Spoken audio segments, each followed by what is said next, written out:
할렐루야. 저녁 식사 맛있게 하셨습니까? 여러분, 아침 저녁으로 많이 추워졌죠? 예, 저도 새벽기도 나올 때 아침에 굉장히 새벽에 많이 춥더라고요. 근데 낮에는 굉장히 그래도 좀 날씨가 많이 풀리고 따뜻합니다. 오늘부터 날씨가 다시 예년 기온으로 올라간다고 하는데 일교차가 심한 때입니다. 이럴 때일수록 감기 걸리기 쉬운데 항상 건강 잘 챙기시고, 또한 우리 육체뿐만이 아니라 우리의 신앙의 모습에서도 주님과 동행하며 주님의 은혜로 구별되어 살아가는 그러한 거룩한 성도 우리 모두가 되실 수 있기를 주님의 이름으로 축복합니다. 여러분, 오늘 우리가 함께 읽은 출애굽기 29장의 말씀에서는 하나님께서 제사장을 이제 세우시면서 이들을 구별하기 위해 위임식을 거행하라라고 그렇게 명령하고 있습니다. 오늘 29장의 주된 내용은 제사장의 위임식입니다. 근데 위임식뿐만이 아니라 또 무엇을 성별하고 구별해야 되느냐? 제단까지도 성별하여 하나님께 드리라고, 제사를 드려서 거룩하게 죄를 씻어내고 성별해라고 말씀하시고, 그리고 끝으로 이 제사장의 직무인 매일 하나님께 드려져야 될 제사에 대해서 오늘 우리에게 말씀해 주고 계십니다. 앞에 우리가 지난주 함께 살펴본 28장에서는 제사장을 구별하기 위해서 의복을 지어 입으라고 명령하십니다. 그리고 오늘 말씀에 와서는 그 의복을 그 제사장들이 입고 이제 일주일 동안 제사를 드리면서 제사장의 위임식을 거행하라고, 이 위임식의 방법은 제사를 드리면서 거행을 합니다. 그렇게 거행하라고 명령하고 계십니다. 근데 이 제사장의 위임식 가운데 드려지는 제사를 세 가지로 이야기를 하고 계시는데요. 오늘 함께 읽은 말씀은 아니지만 14절에 보시면 그 제사장이 일주일 동안 거행해야 될 제사가 14절에 속죄제를 드리라고 말씀하시고, 18절에 번제를 드리고 28절에 화목제를 드리라고 말씀하십니다. 하나님께서 이렇게 제사를 하나님께 드리며 제사장에게 명령하는 이유는 너희가 백성들을 대표하여서 하나님께 예배하고 중보하는 제사장은 하나님 앞에서 죄를 씻어내고 하나님과 교제하는 거룩하고 정결한 일꾼이 되기를 바라시며 이렇게 제사장에게 명령을 해주고 계신다는 겁니다. 너희가 대표하여 쓰는 것이기 때문에 먼저 너희가 정결하게 거룩한 모습으로 하나님의 일꾼으로, 하나님의 중보자로 나아오라는 것입니다. 근데 여기서 우리가 이 하나님께 드리는 이 제사장이 드리는 제사의 모습에 오늘 여러 가지 제사에 대해서 우리에게 설명을 해주고 있습니다. 그래서 오늘 제사에 대해서 우리가 제사의 종류에 대해서 우리가 간략하게 알 필요가 있을 것 같은데요. 이 구약에 나오는 제사를 사실은 레위기나 이 율법서에 나오는 제사를 보면 뒤죽박죽으로 나옵니다. 이게 분류가 제대로 되어 있지 않고요. 크게 구약에 나오는 제사는 세 가지 형태로 분류를 할 수 있습니다. 그 세 가지 형태는 첫째가 제사의 목적으로 제사를 분류를 하고요. 두 번째가 제사의 방법, 제사를 어떻게 드리느냐. 그리고 세 번째가 제사의 제물의 종류로 분류를 할 수 있습니다. 그러니까 이 제사 제목을 들으시면 많이는 들어봤는데 이게 뭔지를 우리가 잘 기억을 못하거나 이해는 못하지만 아마 한 번쯤은 다 들어보셨을 것입니다.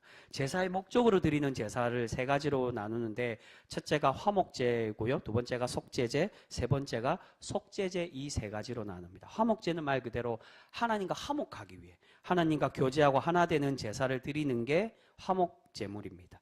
그리고 두 번째 속죄제는 하나님의 말씀을 어기고 범죄했을 때, 하나님께 죄를 지었을 때 그 죄를 속량하게 드리는 제가 속죄제이고, 속건제는 이웃에게 범죄했을 때, 이웃에게 물건을 손해를 끼치거나 또한 이웃에게 범죄했을 때 그 용서를 받는 제물이 속건제, 이 세 가지로 드립니다. 그리고 제사의 방법은 세 가지로 나누는데 화제와 요제와 거제로 그렇게 드립니다. 오늘 말씀해 보면 요제와 거제와 화제가 계속 나옵니다.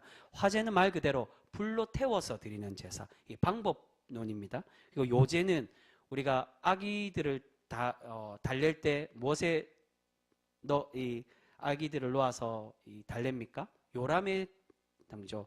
요람의 의미가 흔들다는 뜻입니다. 좌우로. 그것처럼 요제는 좌우로 흔드는 제사, 좌우로 흔들어서 드리는 제사를 주로 이 곡식에 많이 있습니다. 좌우로 흔드는 제사가 요제이고, 거제는 거중기라 그러죠. 위로 올려 드리는 거, 올려서 하나님께 드리는 제사를 거제라고 말합니다. 화제는 대부분 동물을 드리는 제사이지만 곡물도 또한 태워서 드릴 때가 있습니다. 그래서 화제와 번제를 분리해서 이야기합니다. 번제란 말이 태운다라는 의미도 있지만 사실 번제의 원래 의미는 동물을 태워서 드리는 제사를 번제라고 그렇게 이야기합니다. 그리고 요제와 거제는 주로 곡물이 많지만 이 요제와 거제에도 동물의 제사도 또한 있습니다. 이것을 함께 좌우로 흔들면 요제, 위로 올려드리며 거제가 되는 겁니다. 그리고 끝으로 제사의 이 분류를 할 때 제물의 종류로 분류를 나누는데 그 첫 번째가 번제가 있고요. 그리고 두 번째가 소제가 있고 세 번째가 전제가 있습니다. 오늘 마지막 후반부의 말씀에 소제와 전제와 번제에 대해서 소개를 합니다. 번제는 우리말로 태운다라는 뜻인데 원래 뜻은 올라, 히브리어 원어로 올라라고 되어 있습니다. 위로 올려드린다라는 뜻입니다. 그러니까 태워서 올려드리는 것. 사실은 이건 향기를 의미합니다. 태우면은 이게 향기가 나오죠. 이게 연기가 나옵니다. 이 연기와 향기를 올려드린다고 해서 이 번제가 됩니다. 그리고 이 태워서 드리기 때문에 번제는 화제와는 또 다르게, 화제는 곡식도 있지만 번제는 동물로만 태워서 드리는 제사를 번제라고 말합니다. 그래서 이 종류에 따라 다릅니다. 그리고 소제는 곡물로만 드리는 제사. 그래서 소제는 거의 이 요제와 거제밖에 없습니다. 그리고 전제는 오늘 말씀에도 나오지만 술을, 포도주를 부어서 하나님께 드리는 제사. 거의 나오진 않지만 전제는 이제 이 술을, 포도주를 부어서 드리는 제사를 전제라고 그렇게 이야기합니다. 오늘 말씀에서 가장 중심이 되는 제사는 하나님께 드리는 제사, 번제를 하나님께 드리라고 우리에게 명령을 해주고 있습니다. 우리 그 말씀 한번 보겠습니다. 우리 41절 말씀입니다. 41절 말씀 같이 읽습니다. 시작. 한 어린 양은 저녁 때에 드리되 아침에 한 것처럼 소제와 전제를 그것과 함께 드려 향기로운 냄새가 되게 하여 여호와께 화제로 삼을지니. 아멘. 38절부터는 제사장이 매일 드려야 될 제사에 대해서 설명해 주고 있습니다. 근데 제사장은 이 제사를 어떻게 드려야 됩니까? 매일 아침과 저녁에 1년 된 어린 양을 하나님께 번제로 바치라고 말씀합니다. 근데 이 번제를 바칠 때 40절에 보면 또한 무엇과 같이 드리라고 말합니까? 곡물로 소제를 드리고 포도주로 전제로 하나님께 함께 바치라고 말합니다. 근데 41절 후반부에 보시면 우리에게 특별한 표현으로 소개를 합니다. 이 번제와 소제, 전제를 하나님께 드리면서 어떤 제물이 되도록 하나님께 이 제사를 드리라고 말씀합니까? 후반부에 어떤 냄새요? 향기로운 냄새가 되도록 하라라고 말씀합니다. 네, 여러분 여기서 향기로운 냄새의 제사는 소제와 전제가 아니라 화제로 드리는 번제만을 의미합니다. 여러분 번제의 원래 뜻은 앞에서 말씀드린 것처럼 위로 올라간다는 뜻입니다. 올려드리는 것. 동물을 태워서 연기를 올려드리기에 이것이 올라가는 제사, 번제라고 표현을 하는데 이것이 바로 향기로운 냄새와 연결이 되는 겁니다. 이 올려드리는 번제이기 때문에 이 향기가 하나님께 올라가기 때문에 그 향기를 받으신다는 겁니다. 이 향기로운 냄새는 오늘 이 29장 굉장히 중요합니다. 왜냐하면 앞에 두 번이나 더 나오는데 제사장이 위임식을 할 때 18절과 25절에 하나님께 너희가 제사장으로 구별되고 위임식을 할 때 번제 드릴 때 이 향기로운 냄새가 되는 제사로 번제를 드리라고 하나님은 명령하고 계십니다. 네, 여러분 번제는 온전히 드리는 제물을 의미합니다. 이게 올려드리는 것도 의미하지만 올려드릴 때 어떻게 올려드리느냐? 온전히 다 드리는 게 바로 번제입니다. 동물의 가죽을 제외하고는 모두 태워서 드리기 때문에 이것을 온전히 드리는 제사라고 얘기합니다. 그래서 헬라어로는 히브리어는 올라라고 되어 있지만 헬라어로는 아마 익숙한 단어일 수 있습니다. 홀로코스트라고 되어 있습니다. 홀로코스트 하면 우리가 무엇으로 압니까? 이 유대인 학살할 때 학살이 홀로코스트입니다. 원래는 홀로코스트라는 건 온전히 희생하는 것. 그래서 이게 홀로코스트가 된 겁니다. 온전히 희생하다는 뜻이고 그래서 이 홀로코스트가 진멸과도 이어져 하나님께서 가나안에 들어가서 그 가나안 족속을 진멸해라. 하나님께 온전히 죽여 바치라는 의미입니다. 여러분 하나님은 이 번제물을 온전히 태우고 온전히 올려드려서 향기로운 냄새가 나는 제사가 되도록 되기 바라시며 우리에게 명령을 하고 계신다는 겁니다. 온전히 태움으로 그 향기를 온전히 올려드려서 그 향기가 하나님 보시기에, 하나님 받으시기에 향기로운 제사가 되도록 만들라는 것입니다. 근데 여러분, 우리가 여기서 깊이 생각해 봐야 될 게, 전에 제가 잠깐 말씀드린 적이 있습니다. 정말로 동물을 죽여서, 지금 마지막 부분에는 매일 드리는 제사에 대해서 얘기합니다. 매일 아침마다 저녁에 하나님께 제사를 드리는데, 이 제사장이 대표해서 드립니다. 근데 여러분, 매일 아침 저녁으로 동물을 죽여서, 피는 어떻게 합니까? 오늘 이 제사장 위임식 보면 피를 제단에 뿌리게 됩니다. 뿔에도 바르지만 뿌리게 됩니다. 피를 뿌리고 그 살을 온전히, 처음에는 구우면은 이 고기 타는 냄새이기 때문에 향기로운 냄새가 나겠지만은, 구수한 냄새가 나겠지만은, 이것을 온전히 다 태우면은 이 냄새가 정말로 향기로운 냄새가 될까요? 여러분, 그렇지 않다는 겁니다. 매일 아침 저녁으로 번제로 동물의 피를 뿌리고 그 피 냄새가 나고 사체가 타는 냄새가 이 제단에서 우리가 맡아보면 결코 향기롭지가 않다는 겁니다. 근데 여러분, 왜 하나님은 이 제사를 온전히 드리면서 향기로운 냄새가 되는 제사로 드리라고 그렇게 명령하고 계실까요? 바로 이 향기로운 냄새라는 거, 동물이 타는 냄새가 향기롭다는 게 아니라 어떤 제물이 향기롭기를 바란다고요? 바로 우리의 중심, 우리를 드리는 그 냄새가 향기롭기를 바라시며 하나님이 이 말씀을 우리에게 명령을 하고 계신다는 겁니다. 여러분, 하나님께서 번제로 인해 온전히 드려지기 원하는 것이 무엇입니까? 그것은 바로 동물을 온전히 드리라는 게 아니라 우리를 하나님께 온전히 바치며 하나님의 참된 예배자로 우리가 드려지며 살아가기를 바라고 계시는 그러한 예배라고 할 수가 있습니다. 앞에 10절에 보시면 속죄제를 제사장이 드리라고 말합니다. 근데 제물을 드릴 때 어떻게 명령합니까? 제물 드리는 제사장이, 원래는 이 제사장이 안수하는 게 아니라 지금 이 제사를 제사장이 드리기 때문에 하는 거지만 원래는 제물의 주인이 합니다. 이 제물에게 무엇을 하라고 명령합니까? 10절에 보면 안수하라고 명령합니다. 이 안수하여 제물을 바치라고 명령하는데, 이 안수를 하라는 이유가 나의 죄를, 제사장도 가지고 있는 이 죄를 이 제물에게 전가하여서 나를 대신하여 이 제물이 희생하는 의미가 바로 제물을 죽이고 제물에게 안수하는 의미입니다. 원래는 내가 죽고 나의 피와 살로 죄를 속하고 또한 내가 죽어야 되는데, 대신해서 이 제물이 속량 제물을 하나님께 드려진다는 것입니다. 하지만 비록 나를 대신해서 이 제물을 하나님께 드리지만 진정으로 죽어야 되고 하나님께 드려야 되는 것이 누구라는 겁니까? 바로 우리의 자신이라는 겁니다.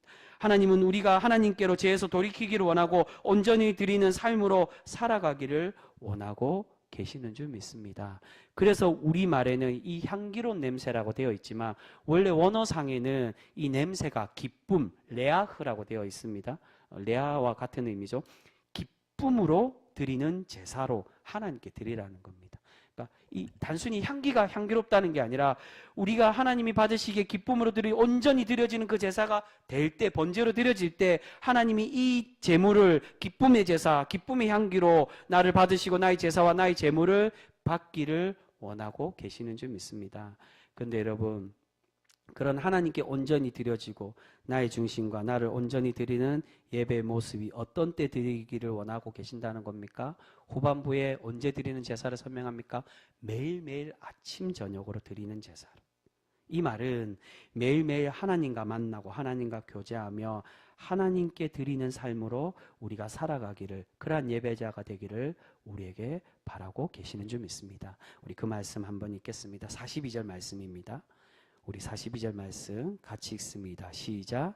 이는 너희가 대대로 여호와 앞 회막문에서 늘 드릴 번제라.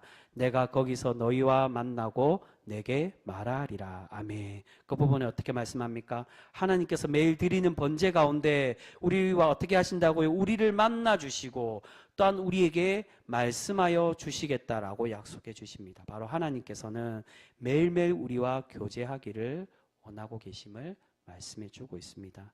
여러분, 매일 드리는 제사, 매일 드리는 예배라고 해서, 이 매일 드린다고 해서 꼭 새벽기도 꼭 나와서 그 예배를 참석해라, 그것을 말하는 것은 결코 아닙니다. 하지만 여기서 중요한 것이 무엇이라는 겁니까? 매일 드리는 제사를 통해 우리가 어떻게 되기를 바란다는 겁니까? 그것은 우리가 가식적인 예배, 하루 1시간 때우듯이 그렇게 예배를 드리는 것이 아니라 11조의 그 의미의 정신처럼 우리가 모든 물질이 다 하나님의 것이지만 그 모든 것을 드리는 마음으로 구별돼서 10분의 1만은 11조를 드리듯이 우리의 몸과 마음을 온전히 드리고 모든 시간을 다 하나님께 드릴 수 없지만 구별하여 드리는 이 시간이 온전히 나를 드리는 그러한 시간으로 하나님과 동행하며 하나님과 날마다 교제하기를 바라는 그 중심의 예배로 우리가 세워지기를 바라고 계시는 줄 믿습니다. 사랑하는 성도 여러분, 우리가 우리의 중심과 우리의 시간과 삶을 온전히 하나님께 올려드림으로 하나님께서 기뻐 받으시는 향기로운 예배자, 그런 거룩한 성도 우리 모두가 되실 수 있기를 소망합니다. 근데 여러분, 오늘 우리 함께 읽은 말씀 초반에 보시면 하나님께서 제사장과 매일을 거룩하게 드리라고 말씀하시면서 또한 구별하길 원하시는 것이 있습니다. 그것이 무엇입니까? 바로 제단을 구별해서 하나님께 드리라고 말씀합니다. 우리 37절 말씀 같이 읽겠습니다. 37절입니다. 같이 읽습니다. 시작. 너는 이래 동안 제단을 위하여 속죄하여 거룩하게 하라. 그리하면 지극히 거룩한 제단이 되리니 제단에 접촉하는 모든 것이 거룩하리라. 아멘. 하나님은 사람만 거룩한 것이 아니라 예배를 드리는 제단, 그 예배의 장소, 즉 하나님의 하나님의 성전을 거룩하게 구별해서 드리라고 말씀합니다.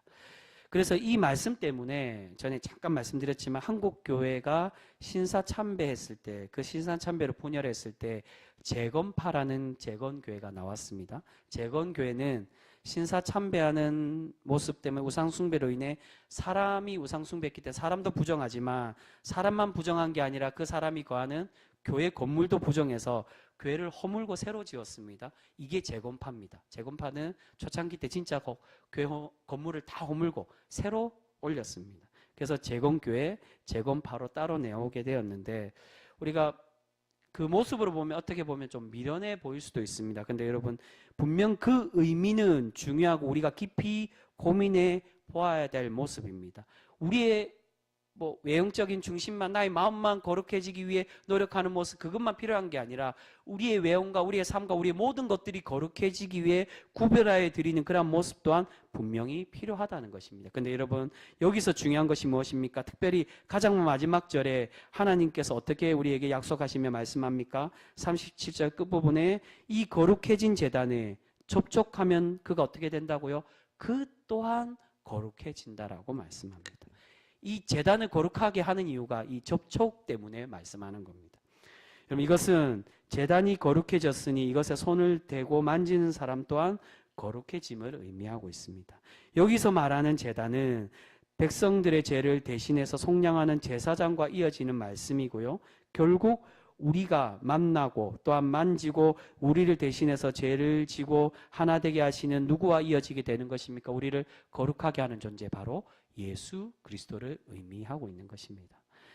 우리는 우리의 죄를 전가하지만 예수님은 우리에게 예수님을 만짐으로, 예수님과 만남으로, 예수님은 부정해질지라도 우리는 죄를 전가하지만 예수님은 우리를 거룩한 존재로 그렇게 만들어가고 계시는 줄 믿습니다. 사랑하는 성도 여러분, 오늘 이 말씀은 더 나아가서 우리에게 주시는 하나님의 지상명령, 신앙인들의 사명이라고도 할 수가 있습니다. 왜냐하면 영원한 하늘의 제사장이며 하늘의 성전이신 예수님께서 우리와 만나주시고 우리를 거룩하게 만드시는 것처럼 그 구원의 백성된 우리가 또한 우리를 어떤 존재라고 말합니까? 만인 제사장이며 또한 우리가 주님의 거하시는 하나님의 거룩한 전이 되었기에 우리 또한 이제 우리와 교제하고 우리와 접촉하는 사람들을 거룩한 존재로 만들어가기를 그렇게 바라고 계시는 줄 믿습니다. 우리가 그러한 존재가 되어야 된다는 겁니다. 여기서 말하는 하나님의 제단을 거룩하게 해서 그걸 만질 때 거룩해지라는 것은 우리가 교회 건물을 거룩하게 하나님께 정성 다해 드리는 것, 그것도 의미하지만 그 깊은 의미, 중심의 의미, 무형의 교회, 우리의 중심이 하나님께 드려지는 거룩한 전이 되며 하나님과 예수 그리스도와 만나고 하나 되어서 하나님을 진정한 하늘나라의 성전으로 믿고 주님을 진정으로 고백하는 그러한 하나님의 백성이 되어서 하나님과 날마다 교제하여 하나님의 거룩한 전이 되길 바라는 그러한 백성으로 살아가라고 우리에게 말씀해 주고 계신다는 겁니다. 그런데 이것이 무엇과도 이어져야 된다는 겁니까? 우리 또한 거룩한 전이 되어 우리와 만나고 우리와 교제하는 우리의 지체들, 우리의 이웃들, 또한 믿지 않는 이들에게 하나님의 복음을 증거하는 거룩한 하나님의 성전, 하나님의 거룩한 향기를 나타내는 그러한 존재가 되기를 우리에게 바라고 계시는 줄 믿습니다. 그래서 사도 바울은 우리에게 이런 말씀으로 권면하며 우리에게 교훈을 해주고 있습니다. 우리 마지막으로 이 말씀 한번 찾아보겠습니다. 신약의 고린도후서 2장 15절에서 16절 말씀입니다. 우리 화면으로 준비되어져 있습니다. 우리 화면으로 읽을까요? 우리 굉장히 유명한 말씀입니다. 우리 같이 읽습니다. 15절에서 16절 같이 읽습니다. 시작. 우리는 구원받는 자들에게나 망하는 자들에게나 하나님 앞에서 그리스도의 향기니 이 사람에게는 사망으로부터 사망에 이르는 냄새요 저 사람에게는 생명으로부터 생명에 이르는 냄새라. 누가 이 일을 감당하리요. 할렐루야. 여러분, 우리가 어떤 존재라고 말합니까? 그리스도의 향기를 나타내는 하나님의 향기로운 사람이라고, 그런 향기로운 제사가 되어야 된다고, 그러한 제물로서 하나님께 사망의 냄새가 아닌 사람을 살리고 생명을 전하는 주님의 복음의 향기로운 냄새의 사람이 되라고 우리에게 말씀합니다. 여러분, 하나님은 우리가 하나님께 온전히 드려지는 기쁨의 예배자, 향기로운 예배자가 되기를 원하고 계시는 줄 믿습니다. 그런데 그 향기는 단순히 우리가 간직하기만을 바라는 것이 아니라 이제는 그 향기를 풍겨서 세상에 전하며 복음이 필요한 이들에게 향기를 풍기는 그러한 사람이 되기를 바라고 계시는 줄 믿습니다. 이제는 나를 통하여 나와 접촉하고 나와 교제하는 모든 이들이 주님께로 돌아올 수 있도록, 주님의 거룩한 예배자로 회복될 수 있도록 그렇게 헌신하며 주님의 복음을 전하며 살아가는 우리 귀한 성도 모두가 되실 수 있기를 바랍니다. 사랑하는 성도 여러분, 오늘 우리 모두가 하나님께 온전히 올려드리는 향기로운 예배자, 그러한 모든 하나님의 구별되는 거룩한 성도, 하나님의 진정한 예배자 모두가 되실 수 있기를 소망합니다. 그러한 향기는 외형적인 향기가 아니라 매일매일 나를 드리는, 하나님께 드리며 하나님과 교제하고 하나님의 향기를 바라며 살아가는 신앙인의 모습인 줄 믿습니다. 부디 우리가 그렇게 하나님의 말씀과 은혜로 구별되어서 하나님께 칭찬받는 하나님의 말씀을 향기로 전하며 풍겨내며 또한 구별되어서 다른 이들에게까지 그 향기를 전하여 그들까지도 변화시켜가는 하나님의 참된 거룩한 예배자로 날마다 살아가실 수 있는 우리 귀한 성도 모두가 되실 수 있기를 주님의 이름으로 축복합니다. 기도하겠습니다.